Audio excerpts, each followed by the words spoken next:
Success is largely based on what you know. Everything you know informs the choices you make.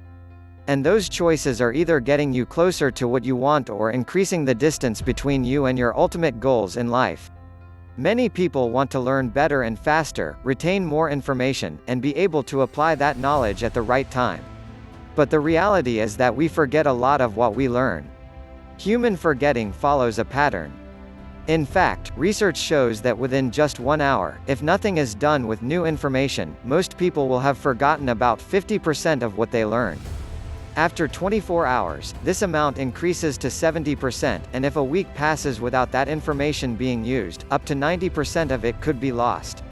To improve knowledge acquisition and retention, new information must be consolidated and securely stored in long-term memory.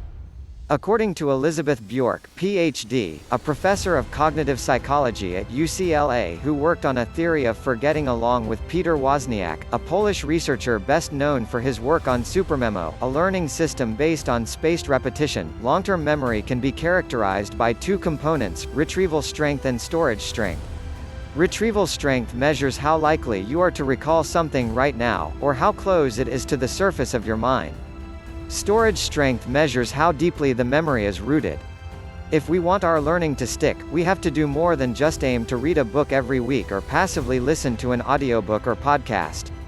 Instead, reread chapters you didn't comprehend the first time, write down or practice what you learned the previous week before continuing to the next chapter or lesson, or take notes, if that works for you. If you are struggling to remember, refer to the information. By forcing yourself to remember past information, you're cementing the new knowledge in your mind. Research indicates that when a memory is first recorded in the brain, specifically in the hippocampus, it's still fragile and easily forgotten. Our brains are constantly recording information on a temporary basis to separate vital information from the clutter: scraps of conversations you hear on your way to work, things you see, what the person in front of you is wearing, discussions at work, etc. The brain dumps everything that doesn't come up again in the recent future as soon as possible to make way for new information.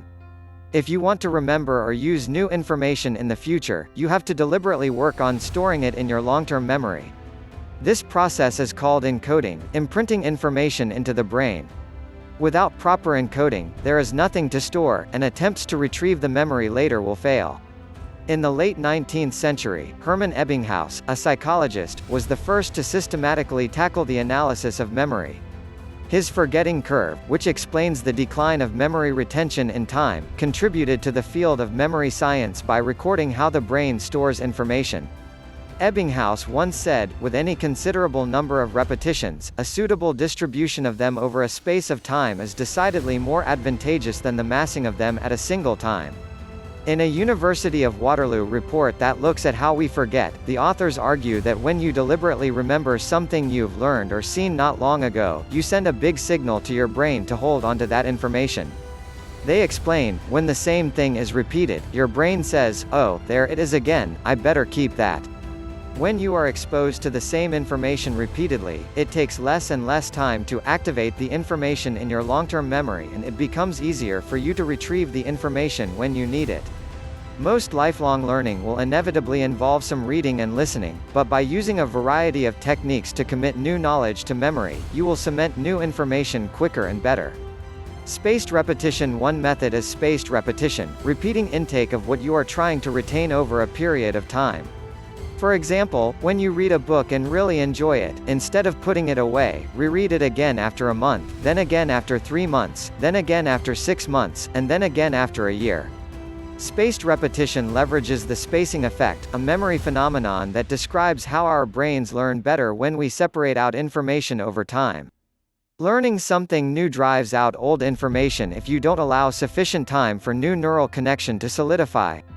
The 50-50 rule: dedicate 50% of your time to learning anything new and the rest of your time to sharing or explaining what you have learned to someone or your audience. Research shows that explaining a concept to someone else is the best way to learn it yourself. The 50-50 rule is a better way to learn, process, retain, and remember information. For example, instead of completing a book, aim to read half, and try recalling, sharing, or writing down the key ideas you have learned before proceeding. Or better still, share that new knowledge with your audience. You could even apply the 50-50 rule to individual chapters instead of the whole book. This learning method works really well if you aim to retain most of what are learning. The ultimate test of your knowledge is your capacity to transfer it to another person. The best way to learn something truly is to teach it, not just because explaining it helps you understand it, but also because retrieving it helps you remember it, says Adam Grant. Topic demonstrations. Another valuable method is to make the most of topic demonstrations to understand a topic inside out. Unlike simply reading or listening to an explanation, demonstrations show you how something works and help you visualize the concept.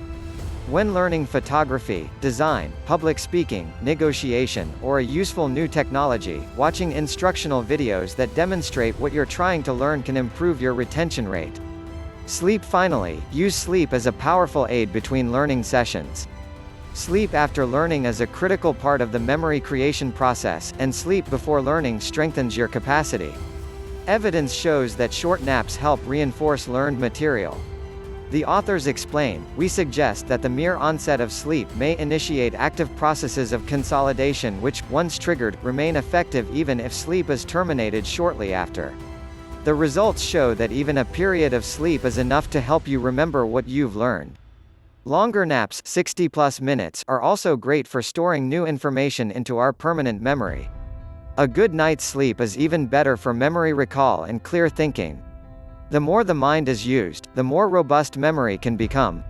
Taking control of information storage will not only help you retain new bits of information but also reinforce and refine the knowledge you already have.